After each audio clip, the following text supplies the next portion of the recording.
This interruption lasted longer than any other. His observations and utterances on divorce had brought up a storm of disagreement among the scholars, and it was some time before they could compose themselves.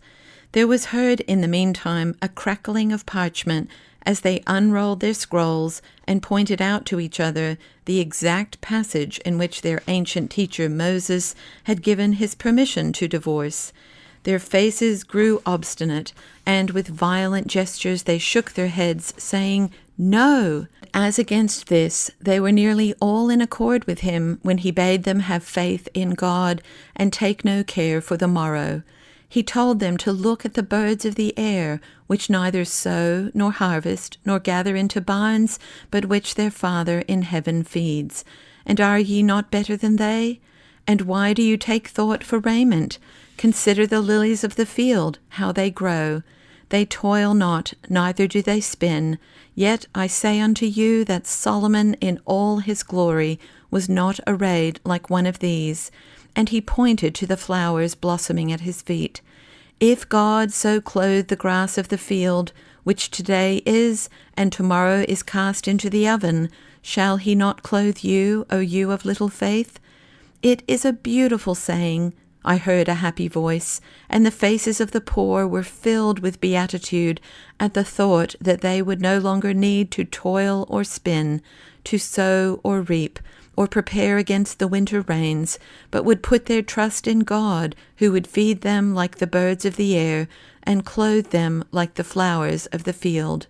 Some of the scholars were, indeed, moved to hostility, and their foreheads became covered with wrinkles, but others among them smiled, but more, I think, for the charming similes of the rhapsodist than for the substance of wisdom that lay concealed in them. When he had finished preaching, he came down from the summit of the hill. His face was pale with the sustained effort, but in his great eyes shone a light of release. He had become sad for sheer joy, and he was beautiful to look on, with a strange beauty which I had never seen before. A peace that was not of this earth rested on him.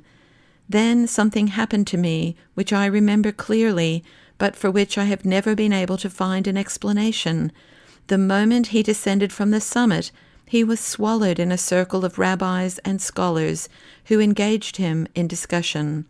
Some unrolled their parchments and showed him the passages of Holy Writ which were in contradiction with certain of his utterances, but there was disagreement among the scholars, for several supported his views. During the discussion, the plain folk drew off respectfully, not daring to approach the scholars and interrupt the sacred occasion. But before long, Simon, perceiving that his teacher was weary with the long strain of preaching, intruded boldly into the circle and implored him to leave the others and rest himself on the grass. It may have been also that the disciple feared that the discussion would lead to a break. However, no sooner had the preacher withdrawn to a side than the common people left their places impetuously and closed in on him. Now their joy broke out without restraint. Cries of love and admiration and delight filled the air.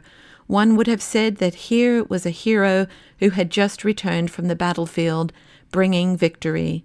Some bent and kissed the hem of his robe.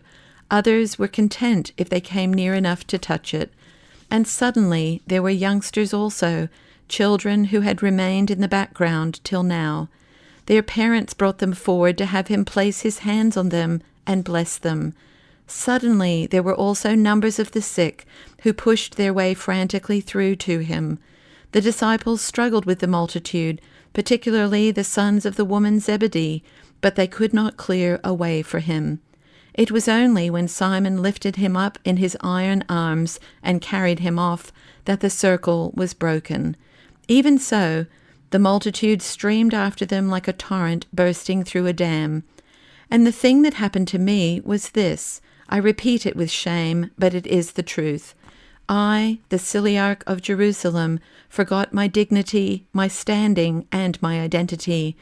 With the centurion of Capharnaum, who was in no better case, I had joined the enthusiastic multitude, and I ran with it now as if I were part of it, and as if the sermon had been meant for me too. To this degree had I and my friend forgotten ourselves. It was less astonishing in the centurion, for he had long been subject to the influence of the Jews.